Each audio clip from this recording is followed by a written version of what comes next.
Stakes Festival, let's take a look at the Woody Stevens. And for the first time, it's now going to be a grade one. And this definitely has a grade one vibe to it. It's a key part of the pick six today, and it's also part of the pick four. It's got a field of 10, and let's start right at the rail with Honest Mischief. This horse is being placed very ambitiously off an 8-length win at Keeneland. Now, in its debut race, it actually ran a winning race. It was 6-5 in that spot. That was a tough field.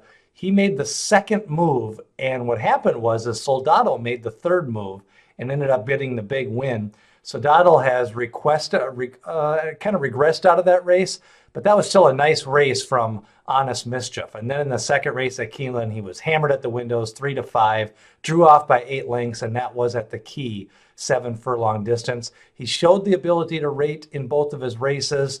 Classy breeding out of an Honest Lady who was a grade one mare for Juddmonte Farms. On these big days, the big stables bring out all the big guns. Castellano rides and Honest Mischief 6-1 on the morning line. He's live in this spot. Much better. This is a horse who seems to be regressing. 5-1 on the morning line. I think he's going to drift up to about 8 or 9-1. This is a horse that's going off form. Lost to Mind Control 2 races ago in the Bay Shore. Then, for no excuse, kind of got dueled into the ground in the Gold Fever. He has set fast fractions in both of those races, and now he comes back. I think he could be a pace setter here, but definitely seems to be going the wrong way. Baracco, this is the type of horse that can pick up the pieces if the pace duel does develop and several horses kind of attack at different times. George Arnold knows what he's doing. Uncle Mo out of a Congrats mare, and this horse definitely has the right running style. I love the cutback from the mile and the 7 furlong races.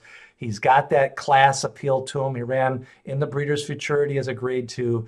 These are the type of horses that cut back and are effective at 7 furlongs. So Baracco at 15-1, he's definitely a horse you can take a look at. Complexity, this horse is 4-1 in the morning line. This horse was a horse that was used very hard as a 2-year-old. He's by McLean's Music. If you don't know the story on that, he ran one lifetime race, had a high buyer speed figure, was trained by Steve Asmussen, and he produces brittle horses. And this horse, I think, what do they do with him now? He won the Champagne by 3, and then they ran him in a race where he set the fractions in the Breeders' Cup Juvenile. Off the layoff, I just don't think he's going to fire in this spot. I just think that he's an underlay. People are going to go by that back class. But you got to remember, horses that develop early aren't necessarily facing the best horses in the crop when they do that. He had a monster win in the Champagne. I'll give it to him, but it was a 95 speed figure. I just don't think he's going to cycle back to it. And I think he's probably only got a couple more races left in the holster in his career. Landeskog ran a huge race, opened up by 4 lengths, this son of Munnings, at Oaklawn Park, and then was nailed by Nitrous at the line, ended up fading by 1.5 lengths. Broke his maiden by 5 at Oaklawn Park. This is a fast horse, still eligible to improve, 3rd lifetime race. Now he's got to go 7 furlongs, faces other speed. I think he's going to give a good account of himself here. 12-1 is a fair price for Landeskog. Nitrous, the benefit winner.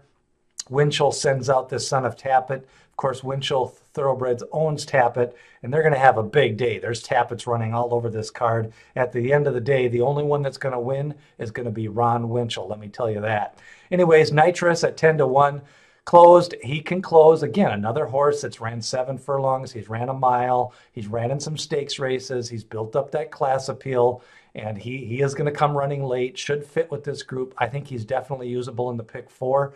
Strike Silver is a son of violence. Kind of hits hard in this spot. Off the turf to the dirt. 20-1.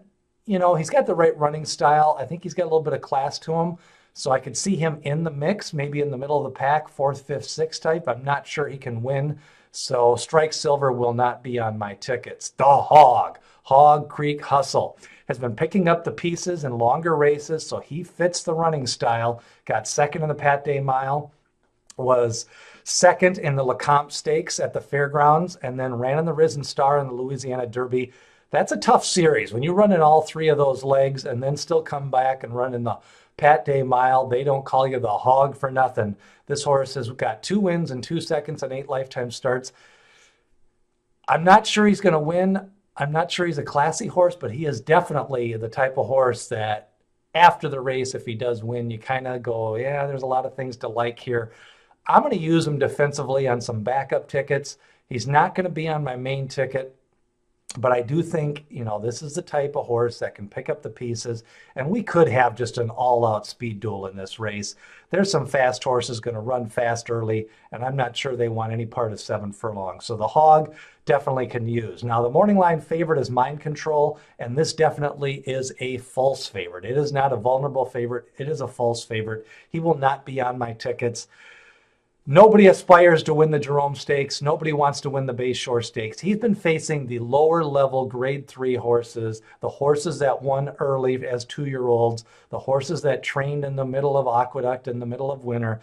These are now the now horses. People point for the Woody Stephens. Horses like Honest Mischief, horses like the Hog.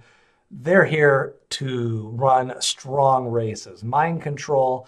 He basically skipped the Woody because he knew he couldn't go, the Wood Memorial because he couldn't go 9 furlongs. His Jerome wasn't much to write home about. He's facing better horses, he's facing fresh horses, and he's facing faster horses. Mind Control is a toss for me. If you want to use him, go ahead, but this is the type of horse that is an underlay on these big days. He's more of a reputation horse than really being fast enough to win this race. Lexingtonian upset the apple cart the last time, 17-1.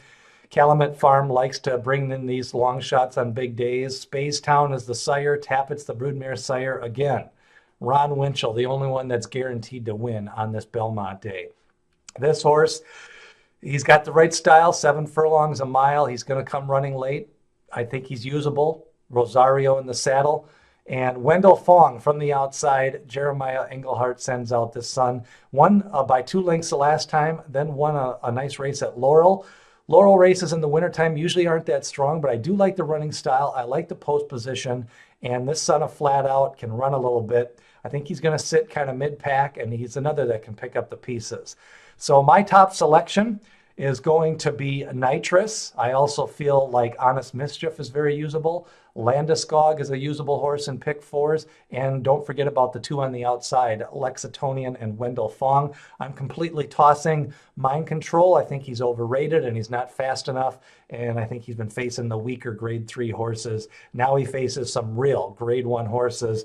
And if any horse is going to freak in this race, it's probably on the big sandy surface going to be a horse like Honest Mischief or Nitrous or somebody like that. This is a good race, an 11-horse field, wide open on the betting windows, a false favorite. These are the type of races you dive into. Big Sandy, and it's the start of the pick 4 that ends with the Test of Champions. I think we got all the cliches in. Hope you enjoy your day on Saturday.